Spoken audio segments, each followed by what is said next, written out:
Hello and welcome to the BCRC show. I am your host, Clint Chappell, and this is the show that advocates that BC resources should make BC jobs and that we are BC resources.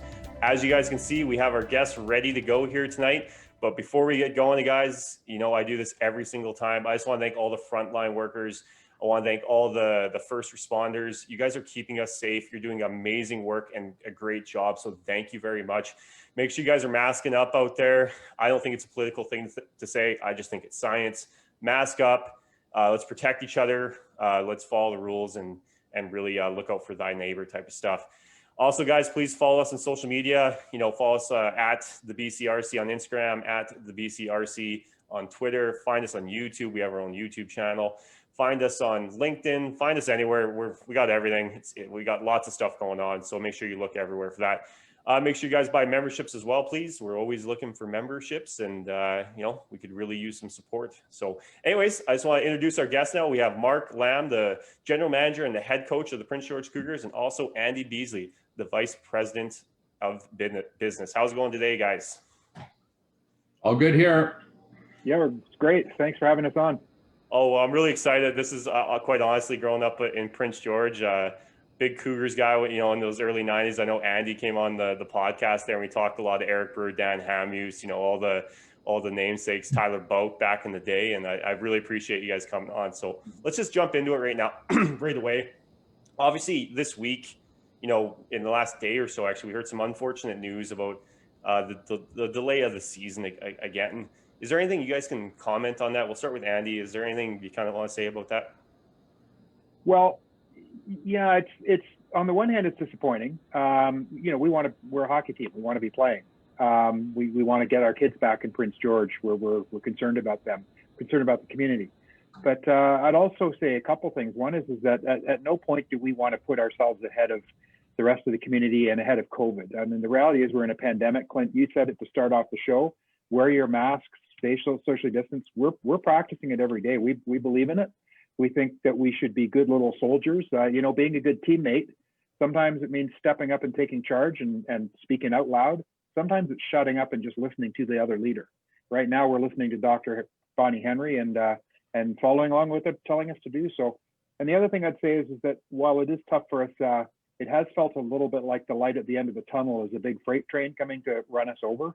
But it doesn't really feel like that right now. I have to say, I think generally speaking, we're as optimistic as we can be. And that light at the end of the tunnel feels a little bit like a vaccine and a little bit like a way out of this mess, hopefully sometime in the not too distant future. So, but it has been tough. Awesome. Mark, you want to touch on that at all? Yeah, I agree with all that stuff for sure. And the postponement is something we were expecting. When you have all the cases that are going up every day, and it's not just in BC, but it's all over. You know, it's all over Canada. It's all over the world, as we all know. So when the date came when we had to decide whether we're going to postpone, it wasn't surprising. We were ready for it, and we're moving forward. We're ready for whatever happens next. Our plan is that we're going to be playing this year. From the ownership, from the management standpoint, we're ready to go. It's just going to be a lot different. But for our players, talking to the players, we kept in touch with our players. They just can't wait to get back playing. And boy, we sure miss hockey right now. That's for sure. I think Canada as a whole misses hockey. I think the world as a whole, quite honestly, misses hockey. Even though I see Jaromir Jagr, who's 48, just laced him up again for another season over there in Czech somewhere. So, I really hope that people realize that we can start correcting some of the stuff if we start following the rules and start acting, you know, the way we should be acting. But that's a whole nother subject that I don't want to get into right now. But you know what? Let's start off here. A couple of days ago, obviously, we were very fortunate. We had the CEO and the president of the West Coast Olphins, Ken James, join us live on the BCRC show, and he broke some massive news that the West Coast Olphins project is now moving back to the BCRC, the BCRC site, into the industrial area down there in Prince George. It's huge news. You know, Andy, is there, like, what do you think about all that? Because, this is going to drive people to your stadium. This is going to drive people to watch the Cougars. They're going to have more money to spend because of this project. Oh, it's just wonderful news. I mean, Prince George, I remember back in the 80s when I first moved here, and a little bit of the 90s, we were just a forestry town. So, it was boom or bust, and it was crazy how the economy went up and down. And now it seems to be a lot more diverse, and it's as a result of some of these other big industries moving in. And from our point of view, it's just tremendous use. I mean, they're talking about potentially 1,000 full-time employees plus a lot of other part-time or contracted employees and so on too. So for sure, from a Prince George Cougars point of view, it's we're really, really excited about having that many additional paid businesses. And just on a personal point of view, it's, we're all Prince George supporters. It's great to see our city being recognized and being picked by a great company like that to come in here and set up business. Yeah, I butchered that too. It's the BCR site. I got a little nervous. I don't know what happened there, but yeah, it's huge. And like you just said, I'm going to touch on it for a second because we had lots of questions flying in that chat on Tuesday. Everyone's asking, kind of talking about diversifying Prince George. It's not just diversifying Prince George, it's diversifying BC, because we're going from BC is very forestry heavy, and that's awesome. I mean, I'm a forestry baby. I say it almost every single show. It's really good that we still have that, and that's still going to be the heart and soul of BC. It doesn't really matter what anyone says; it still will be the heart and soul of BC. But we can diversify. Now we can have, if the forestry market takes a turn, well, now we can lean on the gas market if this project comes. So I really think it's great news for the city. And yes, as the BCRC, we do see the negative comments, and we do read them, we take them seriously, and we still want to get some answers for some of those people out there. Though some of them I think are outlandish, some of the questions, they still deserve to be asked. And you know what, we're going to try to find some answers for some people. So Mark, obviously you're from, Speedy Creek, and not very many people know where that is. So Swift Current, you're from Pontex, you're from, I think, Cadillac. That's big oil country. There's a lot of oil. There's a lot of, industrial type work in that area. So coming from that part of Canada, you must realize that people in the industry feed, junior A hockey. They feed WHL hockey. They go to your games. I'm sure you agree with that. Yeah, I totally agree with it. And it's been the oil people, and I'm talking oil people, have been a big part of my life ever since I was a kid. My brother's in the industry. My other brother has been in and out of the industry at different times. And agriculture and oil, they kind of, a lot of people, they kind of go hand in hand. There's, the kids would work on the farms, and then when they're going to school, if they wanted to make some little extra money, they'd go work on the rigs, during the winter months, and then come back and farm. So, the oil industry has been a big part of my life, and it's a big part of, Alberta, Saskatchewan, BC. It's just something that makes everything go. Yeah, absolutely. I think you hit it all on the head there too, and really, like I have lots of family that live in Swift Current, so I know about Swift Current Broncos and all that fun stuff too, right? So a lot of these smaller type communities, they're really funded. Their sports teams, their local sports teams, their local university teams, whatever it is, are really funded by people that are in industry, that are in, as you said, big oil, that are in the forestry industry. Like I'm sure half the stadium when the Cougars are playing is probably mostly people from forestry, right? Well, it is, but there's a direct tie-in. One of the reasons we love BCRC so much, and we love things like the West Coast Olphins coming into town, is that we've got 6 owners right now. 2 of them are NHL players, is their background, Dan Hamhuis and Eric Brewer. But the other 4 are heavily involved in resource industry, and collectively have employed many hundreds of people in our city, and in fact our whole region. John Pateman, Greg Pocock, Ray Fortier, Ernest Willette, all of them are heavily involved in big resource type industries. And so we wouldn't, and by the way, the previous owner of the Cougars, Rick Brodsky, was a super heavy construction guy. So we wouldn't have the Prince George Cougars here if it wasn't for resource industry. So we're in love with resource industries, and we understand that apart from our fan base being employed by a lot of them, it's also the reason that the Cougars exist here in Prince George, quite frankly. Yeah, 100%. So this is going to be for both you guys. When we make our way to the back to the arenas and the pucks hit the ice, What sort of outlook do the Cougars have for next season as we're kind of switching subjects here? Like, what are the Cougars looking to do next season? We'll start with Mark.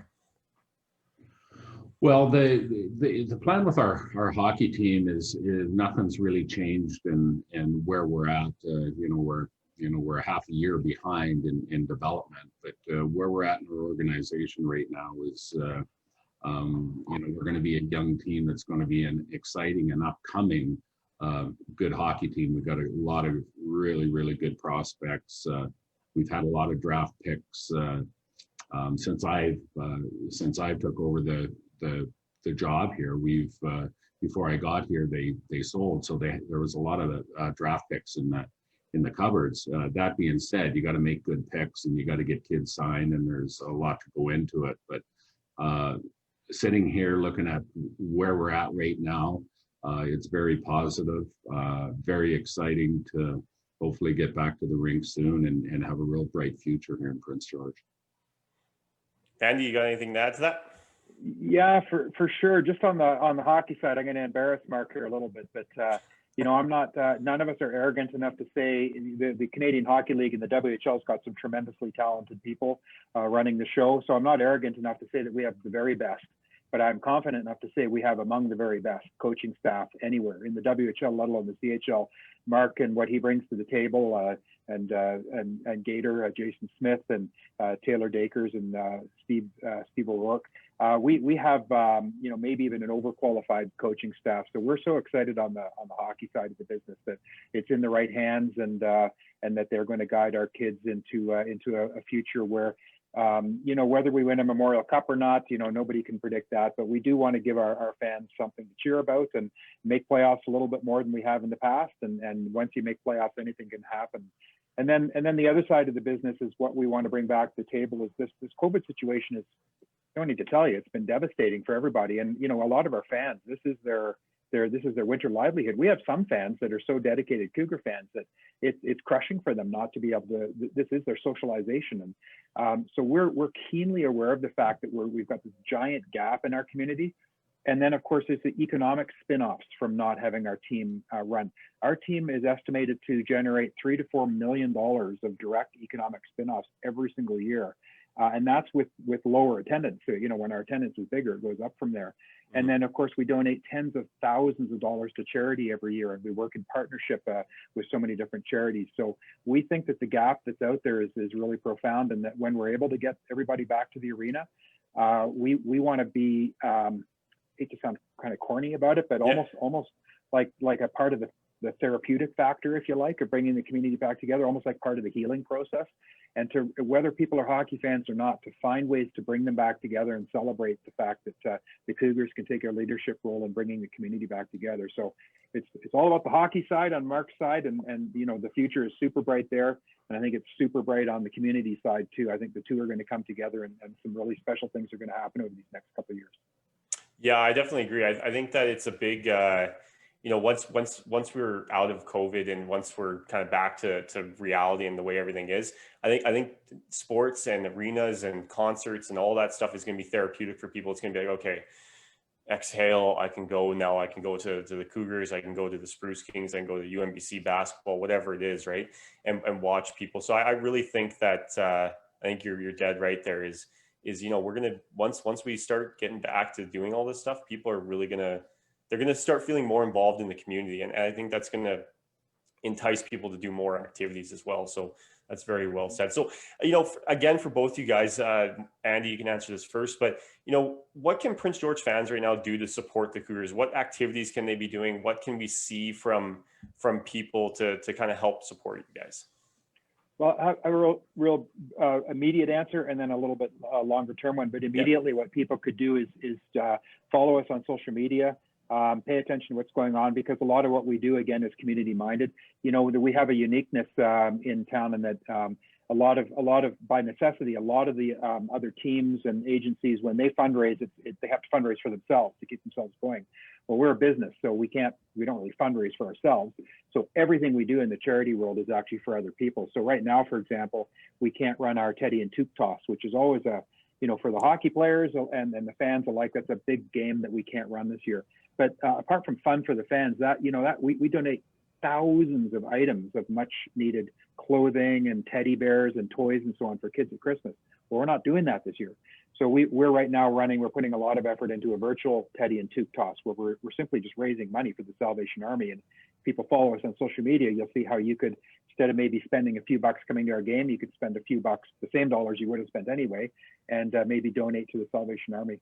And then just on a longer term basis, Clint, I'd just like people to recognize that we are, having WHL in Prince George, the mayor says this all the time. It's no different from Vancouver having an NHL team and the province having an NHL team. The WHL is a big deal, and I remember when it came to Prince George, it was the biggest thing that ever happened to Prince George, quite frankly, is in this neighborhood. So we just want people, whether you're a hockey fan or not, just come and check us out every now and then. It's the best thing you can do to help us out. And I know Mark's going to have something to say here, but I can tell you right now, if you talk to the hockey guys, the fans in the stands do actually make a difference to the hockey side of the game too. Yeah, absolutely they do. I'm going to interject here. I mean, you just you go to just the NHL playoffs / end of the season that happened there in the bubble. Like, you can tell that really, there was no way to get the guys, pumped up after a big hit. Like, the big hits or the big defensive plays weren't as impactful because fans aren't there to, kind of cheer them on or egg them on. Yeah, they eventually get there. The professional athletes, they're going to get there. The mental part of it comes naturally to them. But you can tell even in football right now, like, really you're seeing, I think, the best teams almost win right now because everyone's on the equal playing field every single week. So I'm sure, Mark, you can also kind of chime in on how PG people can be supporting the Cougars right now. Well, yeah, I think Andy pretty much said it all, how you can, support the team. Our store is open. You can buy stuff online there also. But going back to the fans and all that, you're absolutely right. You're watching different sports on TV and football. And I remember coming when I worked in Prince George or in Edmonton years ago, and I started out my coaching and I was in player development, and I was actually coming out to Prince George and Dan Baum was drafted by Edmonton, and Chartier, a D-man, was with Edmonton, and I'd come out and watch these guys, and I get kicked out of my seat all the time because I didn't have a ticket. I'd just get in and packed, and I'd go back and I'd tell the guys in Edmonton, I'm going, this is one of the best junior hockey cities I've ever seen. And that's when I was traveling to Quebec and Ontario and seeing all the prospects for the Edmonton Oilers. So I know we can get back to that. I've seen that happen before when fans take a little bit of a leave. Sometimes they don't believe in whatever the situation is, but and we've talked to Andy. Me and Andy have talked a lot about this, and we really believe we're going in the right direction. It's going to take some time, and the biggest thing is we have to be patient. And having fans, a lot of fans, and having that atmosphere and that excitement. It doesn't matter if you're 16 years old or if you're 45 years old. It gives you a little bit more energy. Yeah, for sure. I remember when I was growing up too, up in Prince George here, it was hard to get a Cougars ticket for a really extended period of time when Hamuse and Brewer and Tyler Boak and all those guys were playing, and they were good teams, but it's not like they were top of the league every single year. It's just that excitement. I remember the whiteouts, like it was just a complete whiteout in the CN Center's multiplex back then. But I think fans are really important. Now, Mark, I have to ask you, how good does the champagne taste out of the Stanley Cup? Anything tastes good out of the Stanley Cup. I've always wanted to ask someone that's won that, so that must have been awesome. It tastes so good. It's just it's those are really, really great memories. It's something that you dream about, and then all of a sudden it happens. And I just you kind of wish stuff like that would happen again, because you would change some things that you did. You're a little bit smarter now, and you take more advantage of those situations. that's what I want to bring back. And, hopefully we're sipping out of a different cup here in Prince George. Yeah, that's awesome. You know what? I have another follow up to that. Sorry, Andy. So is there any specific moment in your career in playing the NHL or the AHL that kind of stands out to you other than winning the Stanley Cup? Because obviously that's the best moment. But is there any other moments that you look back on and you have like that vivid memory of? Oh, there's lots of different memories of having a lot of fun in success. Like the Stanley Cup is the ultimate,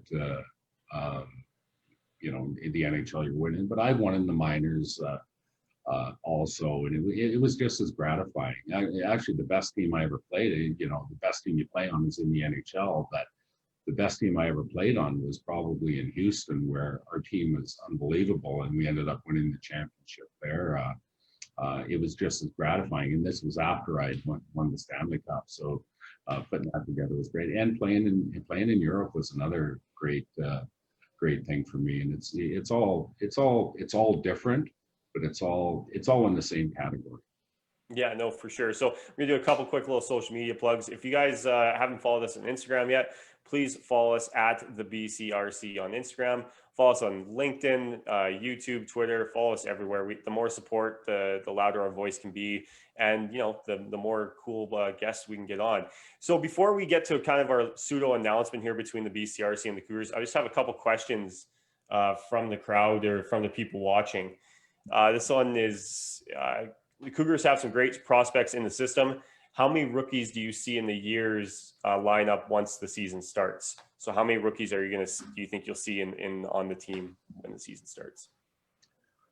Well, there's a few things that gotta come into play, like with the imports, our European getting our Finnish guy over here. Our Kofer is going to be over here playing in the World Junior, so it'll be a little bit easier keeping him over here. He would be a rookie if he ends up coming. We could have anywhere from 7 to 10 rookies on our team this year. Awesome. All right. Well, that is thank you for that, Mr. Yorston. Another question here from the email crowd is how are you guys expecting to get more attendance in the building when the season comes to be? Obviously, that's been a bit of a touchy issue, but I personally think that's just going to come with more winning. That's just what I think. But what's your kind of plan for that? Well, winning for sure helps, but we have a loyal fan base, and we always have. So even on our kind of so-called crummiest night, I suppose we still have 1,500, 1,700 kind of people as a minimum. And last year we had a sellout. We had some very full nights. So the fans are out there. But the other thing is we have to just continue to prove it every day that when you come to a Prince George Cougars game, there's lots of entertainment. There's great hockey. We put on a really good show. We've been to all the other rinks, and a lot of other rinks do a good show too. But we put on good entertainment for the fan. Again, whether you're a hockey fan or not, really, it's fun to come. And then the other thing that we're doing is our ticket prices are fantastic. We have, and we are committed to have, by the way, and we'll say this out loud so everybody can hear it. We will have the best ticket prices in British Columbia in the Western Hockey League compared to all the other rinks in BC. We're not going to be shy about that. And so you can, season ticket holders right now can come for the equivalent of $7 a game. I mean, it's crazy low. That's and for sure we've got different prices. It depends where you want to sit, just like many other arenas. But we're going to make it affordable so families can afford to come to our game and enjoy themselves and just prove it one fan at a time. And we said that when we first started in 2014. We said we're going to win the fans back one fan at a time. It's one of my Mark said, he'd do some stuff differently winning the Stanley Cup. I'd say a couple things differently if I could redo those days, because it turned out it was true. We have to win our fans one at a time, and that's what we're continuing to do. I honestly think that people need to support the Cougars more. You guys are such a staple for the northern BC, really. I really hope that my kids get to see the barn just packed every night. I'm like the parking where it's all the way out, past the restaurants across the street there, and it's hard to find places to park. You got to pay people. I remember those days too, and I really hope my kids get to see that, because I think that's just it's a community coming together. It shows that we're one, kind of like talking about the West Coast Oil Fins project. is people, being on the same page and supporting something. It's not just always being negative towards something, because it's easy to be negative. It's harder to find positives and stuff. So I really hope as a community we can really come together and start supporting the Cougars more and start supporting projects more. I think is a really big thing. So you know what, I teased a little bit of an announcement, so I think we're just going to get to it right now. A couple months ago, when Andy came on the BCRC podcast, afterwards, we kind of struck up a little bit of relationship, started talking quite a bit, and I think we're finding a fit here, that the Cougars and the BCRC are going to be proud here to announce that we're forming a partnership. We're going to be working together on events. We're going to be attending games once the games start coming back. There's a lot of cool things that we're going to be doing with the Cougars. I know Andy wants to comment on it, but we're really, really excited to kind of announce this partnership. So take it away, Andy. Yeah, no, I appreciate that, Clinton. We are so delighted to be in partners with your organization. And I mentioned our ownership is based on resource industry type of backgrounds for all of them. It's the reason the Cougars exist. Probably half our fans are working in resource-based industries and so on. So we really believe in it. We are proud. We hold our heads up high that we're a resource-based town and region and province for that matter. And we think that there's just so many things we can do together collectively. I was thinking a little bit about this before coming on the show today about what it really means. And there's this, I'm not sure if I'm probably going to wipe out on this, but there's a saying, it takes a village to raise a child. And I was kind of thinking it actually takes a village to raise a village too. We all have to help each other out. We have to support each other if we're going to be a strong community.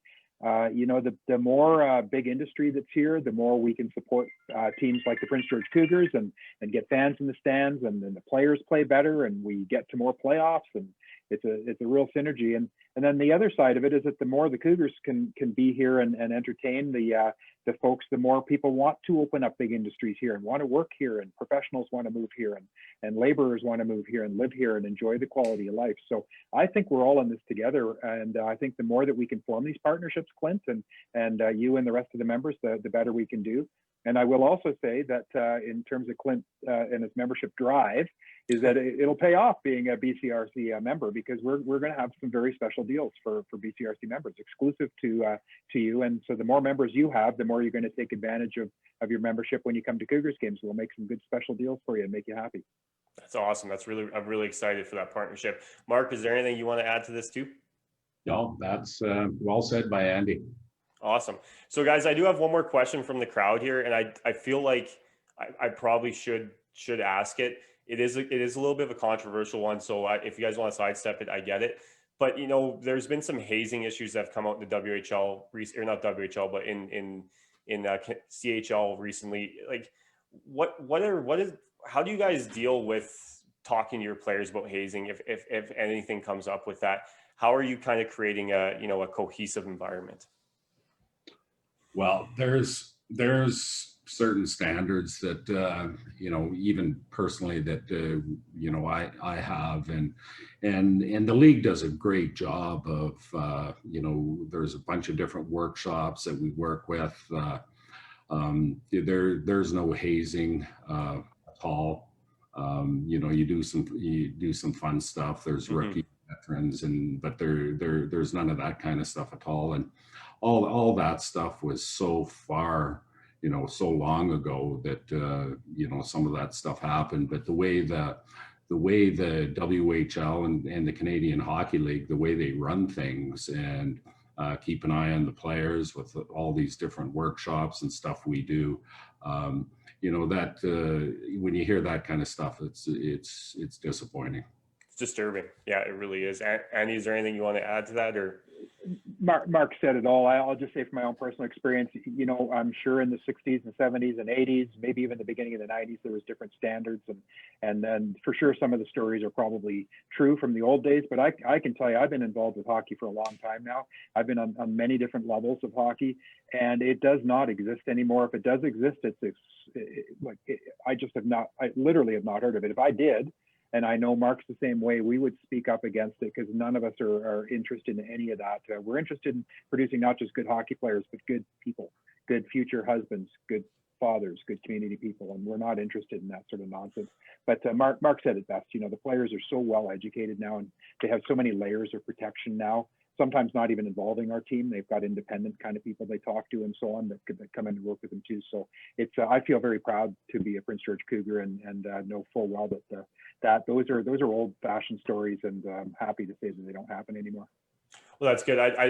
There wasn't as many questions in the audience tonight. I think people get nervous sometimes when people are here. I just felt like, we should probably ask that. So is there anything else you guys want to talk about here? We're going to close this on a good note again about the partnership, about the BCRC and the Cougars working together here in the future.